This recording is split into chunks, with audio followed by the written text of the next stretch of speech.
Hi, everybody. I hope you are well. Hope you guys are blessed. And so this is yet another segment that I'm doing on the horrible translations of Dr. Stephen PIDGEON. And it may not be his translations because he says it was a kind of an aggressive translator that made all these changes. But in the Cepher, in of itself, many moons ago, I paid what I consider a good amount of money for it. And it never used to read like it reads. So over the years, their aggressive translator has gone crazy and has done stuff like this. And so we need to point this out. And over the last couple of days, I've had a lot of flack from people that are, oh, you're dividing people, or you're being evil, Jason, or there's no division. Why are you dividing people? As I'm not dividing anybody. Dr. Stephen PIDGEON sells his book. And people have said this is the very best translation that you can find. It is a very good translation, at least it was several years ago. Now they produced this same translation, and they also put out their millennial edition or millennium edition, and it has these terrible things. Now let's take a look at this translation, 2 Thessalonians 2:8. And then shall the lawless one be revealed, whom Yahuwah shall consume with the ruach of his mouth, and shall destroy with the brightness of his coming.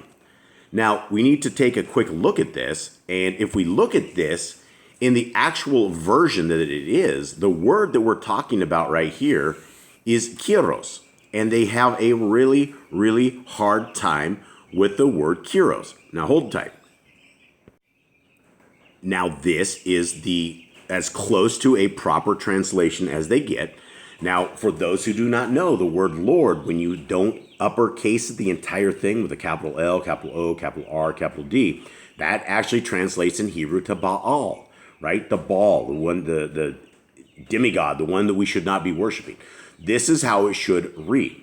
And then the lawless one will be revealed, whom the Lord Messiah Yahusha will overthrow with the breath of his mouth and destroy by the splendor of his coming.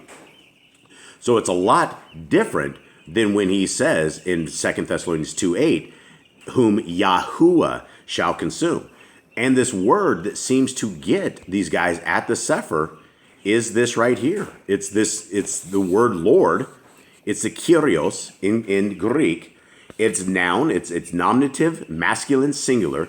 It means Strong's 2962, Lord, Master, Sir, the Lord, from kyros, supreme in authority, controller by implication, master. It's not Yah. Yahuwah is not going to be coming down and doing this. It is going to be his son, who he has said will always come and who will reign in this kingdom. So if we are out there selling a version of the Cepher, and we charge people for the word of our Creator, and then we throw things in here, people should be very upset because they have this and it says Yahuwah will consume. Yah is not doing this. It's his son who's going to be in charge of all of this under the direction of his dad, Yahuwah.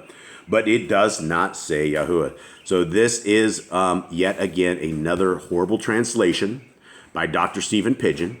And my hopes and my wishes are that Dr. Stephen PIDGEON will use these and at some point fix these.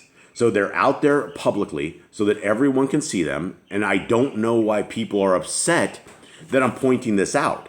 And the more upset they get, the more I am going to point them out because they don't realize how tragic these things are. Some of these are very bad. Some of these translations by Dr. Stephen PIDGEON says that Yahuwah and Yahusha are the same being.